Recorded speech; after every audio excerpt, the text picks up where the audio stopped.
Selamat berada bareng 2395 Miss Queen FM yang akan memberikan informasi-informasi teraktual dan bisa dipercaya di mana lagi kalau bukan di Miss Queen FM. Tempatnya buka rahasia dengan tema Tahukah kamu? Tahukah kamu mengapa Rusia menyerbu Ukraina dan akankah Rusia mengakhiri perang?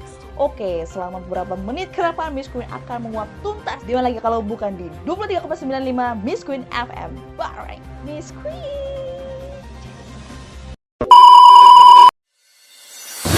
Welcome to 23.95 Miss Queen FM. Ketika Vladimir Putin menghancurkan perdamaian di Eropa dengan menggencarkan perang terhadap Ukraina, pembenarannya adalah negara demokrasi berpenduduk 44 juta itu merupakan ancaman konstan sehingga Rusia tidak bisa merasa aman berkembang dan eksis tentunya. Namun setelah melakukan pengoboman dan serangan yang menyebabkan ribuan orang tewas serta jutaan orang mengungsi, dua pertanyaan ini tetap relevan.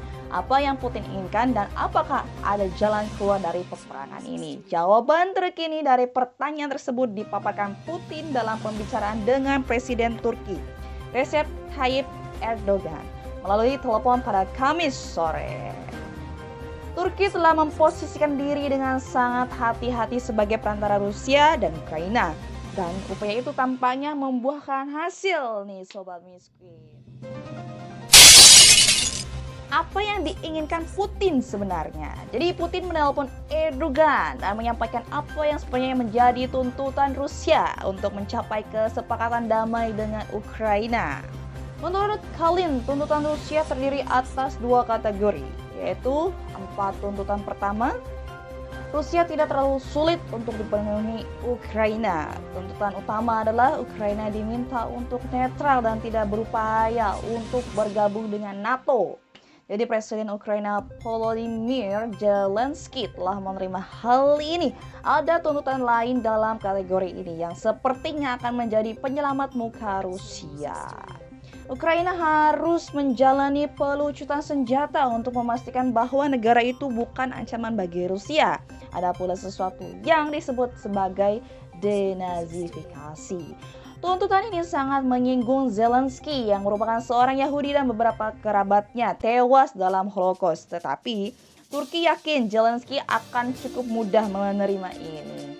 Jadi Ukraina dirasa cukup mengutuk seluruh bentuk neonazisme dan berjanji akan menindaknya. Kategori kedua adalah yang bagian sulit dalam percakapan dengan Erdogan melalui telepon. Putin mengatakan perlu negosiasi tatap muka antara dia dan Presiden Zelensky sebelum kesepakatan tercapai pada poin-poin ini. Zelensky juga telah menyatakan siap bertemu Putin untuk bernegosiasi secara langsung. Kalin kurang menjelaskan secara spesifik tentang poin ini, namun dia mengatakan bahwa tuntutan itu melibatkan status Donbas, sebuah wilayah di Ukraina Timur yang telah memisahkan diri dari Ukraina dan memilih Rusia. Status Crimea juga perlu dibahas. Rusia diasumsikan akan menuntut agar Ukraina menyerahkan wilayah di timur Ukraina itu. Hal tersebut akan sangat kontroversial. Asumsi lainnya, Rusia akan menuntut agar Ukraina secara resmi mengakui bahwa Krim, wilayah yang dicaplok Rusia secara ilegal pada 2014 adalah bagian dari Rusia. Apabila ini yang dituntut, maka ini akan menjadi pil pahit yang harus ditelan oleh Ukraina. Hal ini menjadi semacam klaim sepihak.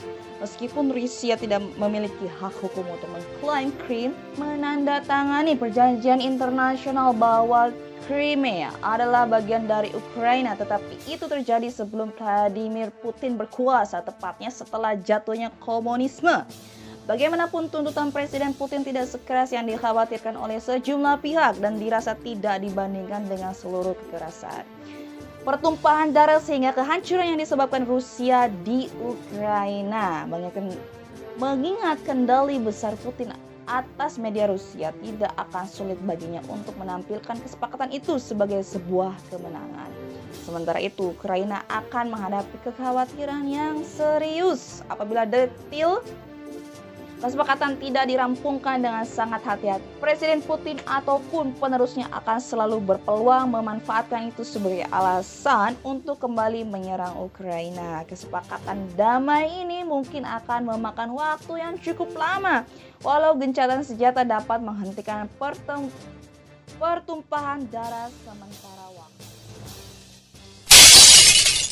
Putin ingin Ukraina menjadi negara netral. Kenapa ya? Jadi sejak Ukraina meraih kemerdekaan pada 1991 seiring dengan kolapsnya Uni Soviet, Ukraina secara perlahan mengarah ke barat baik Uni Eropa maupun NATO. Putin berupaya membalikkan keadaan ini. Dia melihat runtuhnya Uni Soviet sebagai disintegrasi Rusia yang syarat sejarah. Tahun lalu Putin merilis tulisan panjang yang menyebut bangsa Rusia dan Ukraina adalah satu bangsa. Dia juga mengklaim negara modern Ukraina diciptakan seutuhnya oleh komunis Rusia. Ukraina tidak pernah punya tradisi kenegaraan yang asli sebutnya. Pada 2013, dia menekankan pemimpin Ukraina pro-Rusia Viktor Yanukovych agar tidak menandatangani perjanjian dengan Uni Eropa. Tindakan ini memicu rangkaian aksi protes yang berujung pada Yanukovych pada Februari 2014. Rusia lantas membalas pada 2014 dengan mencaplok Crimea di selatan serta memicu aksi pemberontakan di timur. Rusia mendukung kaum memberontak yang memerangi pasukan Ukraina selama 8 tahun yang menewaskan 14.000 jiwa. Sempat terjadi gencatan senjata serta kesepakatan damai Minsk pada 2015 namun tidak pernah diterapkan. Sebelum melancarkan invasi, Putin merobek perjanjian damai dan mengakui wilayah Donetsk dan Luhansk sebagai negara merdeka yang terpisah dari Ukraina. Selagi mengirimkan pasukan untuk menginvasi Ukraina, Putin menuduh NATO mengancam masa depan kami sebagai sebuah bangsa. Dia juga menuduh tanpa dasar bahwa negara-negara anggota NATO ingin menandatangani perang di Crimea. Bagaimana kedepannya bagi Rusia? Penasaran ya? Yuk kita kulik. Jadi Presiden Putin terkesima oleh kekuatan respons negara-negara barat setelah dia menginvasi Ukraina. Dia tahu bahwa anggota-anggota NATO tidak akan mengirim pasukan ke Ukraina. Tapi dia tidak menebak dampak rangkaian sanksi terhadap ekonomi Rusia. Atas hal itu dia marah besar. Uni Eropa, AS, Inggris, dan Kanada menggempur ekonomi Rusia dengan berbagai cara. Aset-aset bank sentral Rusia dibekukan dan bank-bank utama Rusia dikeluarkan dari jaringan transfer uang internasional SWIFT. AS melarang impor minyak dan gas Rusia. Uni Eropa berencana memangkas impor gas hingga 2/3 dalam setahun. Sedangkan Inggris berencana tak lagi menggunakan minyak Rusia pada akhir 2022. Dan Jerman pun menghentikan persetujuan atas jaringan pipa gas Nord Stream 2 dari Rusia, investasi besar bagi perusahaan-perusahaan Rusia dan Eropa. Maskapai penerbangan Rusia dilarang terbang di wilayah udara Uni Eropa, Inggris, dan Kanada. Rangkaian sanksi pribadi dijatuhkan pada Presiden Putin, Manlu, Sergei Lavrov, dan individu-individu lainnya. Kesepakatan damai dengan Ukraina tidak akan mengakhiri deretan sanksi tersebut dan Vladimir Putin tahu itu. Dia justru memenjarakan warga Rusia yang menentang perang. Hampir sebanyak 15.000 demonstran anti perang telah dipenjarakan dan semua media independen dibungkam. Tiada kubu oposis yang berani menentang Putin. Mereka telah kabur dari Rusia atau dalam kasus pimpinan oposis Alexei Navalny dipenjarakan. Rakyat Rusia akan selalu bisa membedakan mana patriot yang sebenarnya serta mana yang berdebah dan pengkhianat, kata Putin.